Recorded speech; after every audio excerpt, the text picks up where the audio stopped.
Bueno, entonces lo que estamos por ver hoy viene siendo el tema de complexometría. Eso hace parte de la semana 9.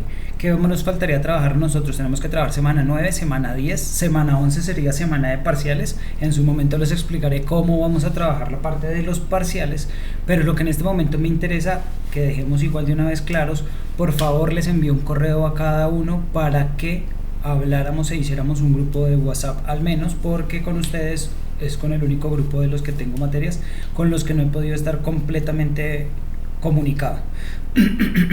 Las tareas que vamos a trabajar, se suponía que esta Semana Santa no se iba a trabajar, por lo mismo no colgué material y lo cuelgo hoy, no porque me tengan que entregar nada el domingo, sino que el plazo que vamos a tener nosotros es al 2 de mayo. Bueno, entonces la idea es que van a ser 2 semanas más de trabajo, por lo mismo 2 tareas de ejercicios, 2 tareas de investigar, profundizar y comentar en el foro.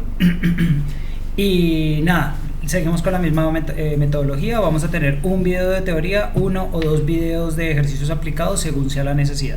Lo que vamos a trabajar hoy es complexometría. Entonces en este primer video lo que vamos a tener es como la parte de la teoría y ya después 2 ejercicios aplicados de lo mismo.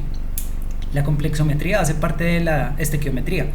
Entonces nosotros ya vemos que es estequiometría, es tener una reacción, tenerla balanceada y a partir de alguno de los reactivos determinar cuánto se puede obtener de los productos y tener todas las herramientas para poder balancear la reacción y poder entender qué es lo que está pasando, qué se produce, si necesito ir desde un reactivo hasta un producto o desde un reactivo hasta otro reactivo. ¿Por qué se llama complexometría? Porque es la medición de complejos. Estos complejos generalmente se dan con metales y el punto de determinación de ellos o la titulación cuando nosotros la logramos pues va a tener cambios de colores que nosotros fácilmente podemos determinar. Si nosotros hiciéramos por lo menos la determinación de cloruros, que es la primera parte en la que se habla de una reacción en la que va a haber estequiometría, entonces los cloruros, hablando del cloruro de sodio, de la sal que tenemos en la cocina, si nosotros cogemos la sal y la mezclamos con agua, pues entonces nosotros vamos a tener una solución translúcida. Al momento en el que nosotros titulamos esa solución con una solución de nitrato de plata. El nitrato de plata se disocia y la plata, al reaccionar con el cloruro que está presente en la solución de cloruro de sodio, pues entonces va a generar el cloruro de plata. Ese cloruro de plata es insoluble en agua y es de color blanco. Entonces nosotros tenemos una solución translúcida, un titulante que es el nitrato de plata que también es translúcida, y al momento de mezclarlos entonces empezamos a ver que se forma una turbidez, ¿sí? Y después pues se va a precipitar ese algo blanco. Cuando nosotros hacemos la determinación de cloruros en el laboratorio, nosotros utilizamos cromato de sodio o cromato de potasio, que son amarillo y naranja respectivamente, y en el momento en el que ellos dejan de reaccionar, hablando del titulante, o sea del nitrato de plata, deja de reaccionar con el cloruro de sodio porque ya no hay más cloruros, pues entonces va a reaccionar con el cromato para generar un cambio de color. Esos cambios entonces nosotros los podemos determinar de una. Cuando nosotros hablamos de la complexometría, la primera parte de la complexometría habla de los metales que tienen bivalencia, que trabajan con estado de oxidación +2. Los que generalmente nosotros conocemos es el calcio, magnesio, estroncio, hierro, manganeso, cobre también está presente dentro de ellos, todos los que trabajan con +2. ¿Listo? ¿De dónde provienen ellos? Ellos generalmente provienen de un complejo que se da en el agua con el ácido carbónico o con el ion carbonato ácido, se llama el ion sulfato, estado de oxidación -1, estado de oxidación -2, con los cloruros, con los nitratos y con los silicatos. Los silicatos generalmente son los que más me generan dureza en el agua. ¿Qué es esto de la dureza? Cuando el agua tiene características de ser agua dura, entonces yo necesito gastar muchísimo más jabón para obtener espuma. Inicialmente, si nosotros hablamos solamente de la aplicabilidad en casa, pues eso genera un gasto, un sobrecupo económico. Un sobrecosto, perdón, económico. Si yo lo tengo que aplicar por lo menos en la industria, hay muchas aguas que son aguas por lo menos de calderas o aguas en la industria de los alimentos. Para hablar del pelado químico, nosotros tenemos que utilizar agua con hidróxido de sodio, pero entonces además de hidróxido de sodio en muchos casos estamos colocando nosotros silicatos o algún tipo de estos iones que tienen la característica de ser recalcificantes. Perdón. ¿Eso qué quiere decir? Que se quedan ahí, que se vuelven como una cáscara, un óxido que no permite entonces que la temperatura se eleve.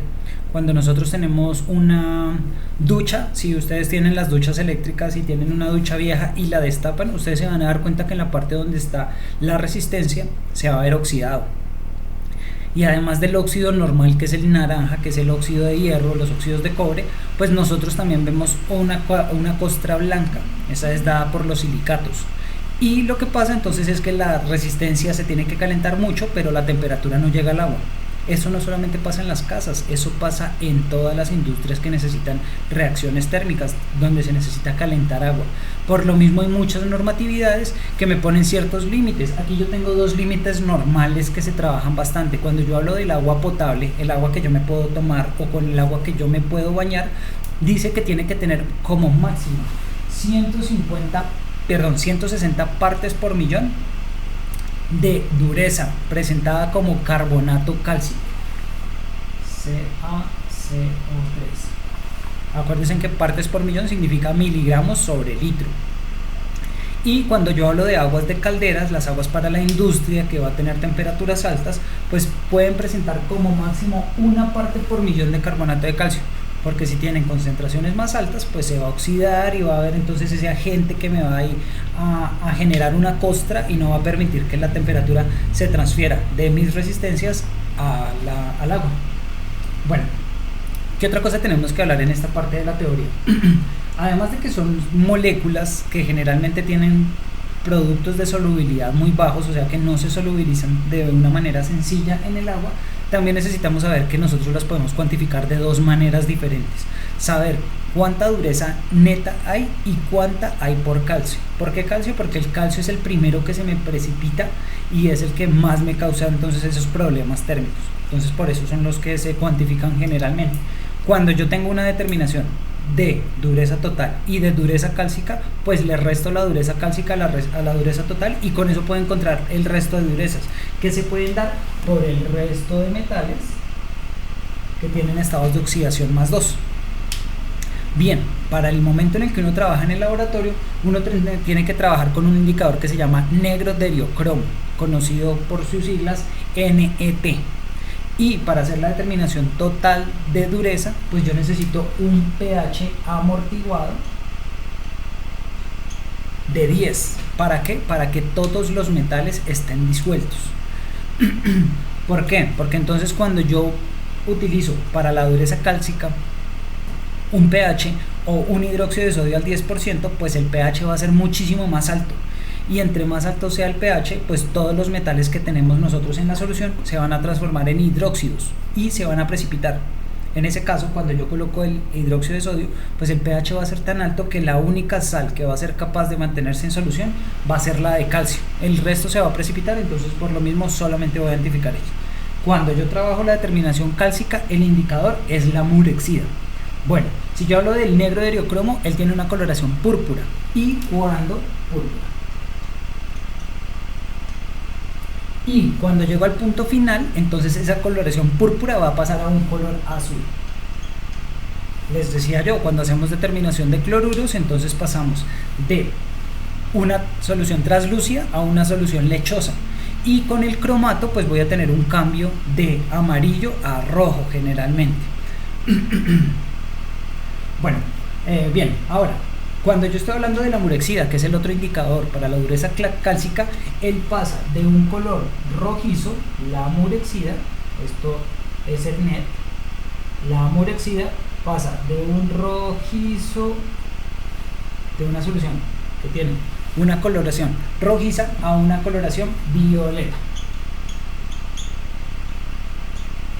¿Listo? Estos son los que me van a decir a mí, bueno, este es el punto en el que ya terminó la reacción.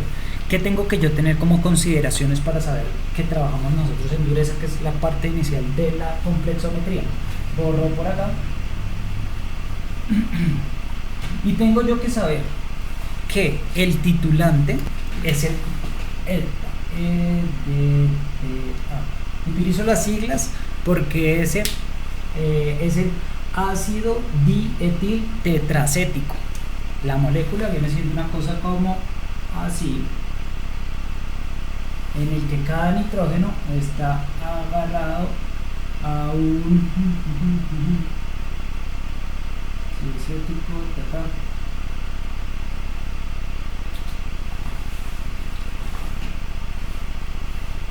un carbono o OH, más fácil. Por aquí lo mismo, carbono o OH. Carbono, digamos que hacia arriba y hacia acá el OH. Carbono o OH. Y esos ácidos, que en este caso tenemos un ácido tetraacético, 4 ácidos acéticos pegados a esa molécula, tienen la capacidad de reaccionar generalmente perdiendo hidrogeniones. ¿Cuántos pierde cada molécula? Va a perder 2. Esos 2 van a generar un complejo después, porque entonces cuando esto pierde un hidrógeno, que es de carga positiva, porque los ácidos se disocian en cargas positivas de los hidrogeniones y el resto en el ion negativo, entonces esto de acá va a quedar con carga negativa. Y este de acá, al perder ese hidrogenión, también va a quedar con carga negativa. Y decíamos por lo menos que para hablar del calcio, el calcio trabaja con estado de oxidación más 2. Pues entonces aquí se van a generar atracciones, esto estéricamente hablando, o sea, en el espacio. Sabemos que los enlaces sencillos tienen la facilidad de girar, ¿cierto? Entonces, como para que lo tengamos ahí clara, esto puede girar de esta manera. Y entonces va a haber aquí una atracción de este oxígeno negativo hacia el calcio positivo más 2 y de este oxígeno también. ¿Qué me importa realmente? La molécula es tan compleja que lo que yo sí tengo que trabajar o tener claro es acá me faltó un carbono porque este es de 10 carbonos, es así, acá hay un carbono, otro carbono, 2, 3, 4, 5, 6, 7, 8, 9 y 10, sí. No me interesa tanto conocer la molécula, no me interesa saber tanto cómo está reaccionando, sino que la reacción neta de ellos viene siendo el eta, puede ser sal sódica o hay eta que va a tener 2 hidrogeniones, va a reaccionar con un metal, el que sea, pero que tenga un estado de oxidación más 2. ¿Y qué sabemos nosotros? Todas las sales del grupo 1 son muy solubles, entonces esta molécula se va a disociar por acá o esta molécula se va a disociar por acá.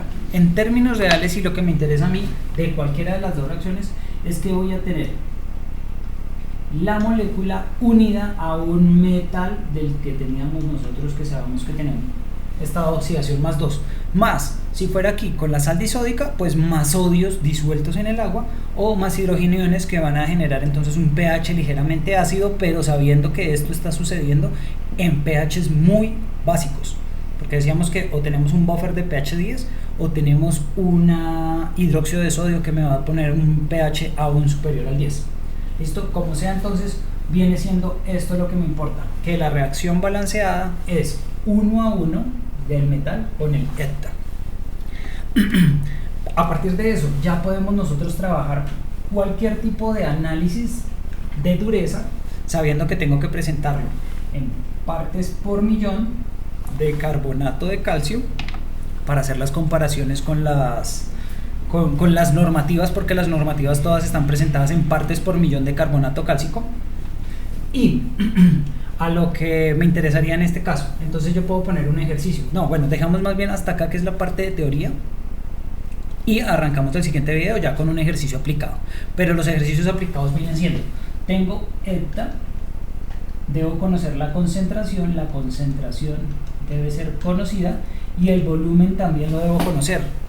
¿Por qué? Porque pues esto se está haciendo por una titulación. En las titulaciones yo voy a saber cuánto me gasto en la bureta, ¿sí? Y tengo que saber de una muestra